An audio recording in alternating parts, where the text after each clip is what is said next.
This woman was already beautiful, but she still spent all her money to get plastic surgery. The moment the nurse removed her bandage, the police were called to the scene immediately to investigate. Detective Shauna investigated and found out that the deceased Ella was a former employee of the plastic surgery hospital. But why did she die as a patient in the hospital of her former boss in such a strange way? What's more difficult is that the hospital to protect the privacy of customers. There is no surveillance equipment. Customer information is kept strictly confidential. Even the method of payment is in cash. The investigation has become much more difficult. When Sharni was about to leave the scene of the crime, a patient caught her eye. This patient was a regular at the hospital when the victim worked there. He tried to ask her about Ella. The conversation was interrupted by the sudden appearance of a doctor named Sasha. Confronted with the tragic death of her former colleague, Dr. Sasha was unusually calm. Shani became suspicious. Shani immediately expressed her suspicions to the police. She wanted to investigate Dr. Sasha.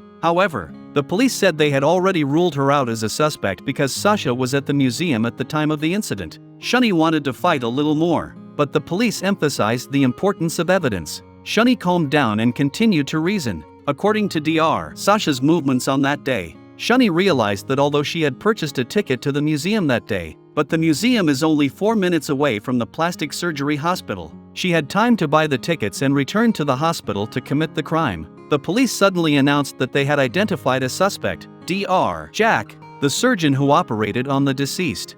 The police found that Jack had sent emails to the deceased Ella, asking her to check on his patients, but the doctor denied it. He insisted that he had never sent any emails and that he could never have asked Ella to come to the hospital. The police have no evidence other than this email. They had to let him go for the time being. Just as the doctor was about to leave, Shani stopped him. She asked him to check his cell phone again. It turns out he was using an old cell phone that could only make calls and send emails. This instantly confirmed Shani's suspicions. So who do you think the killer is?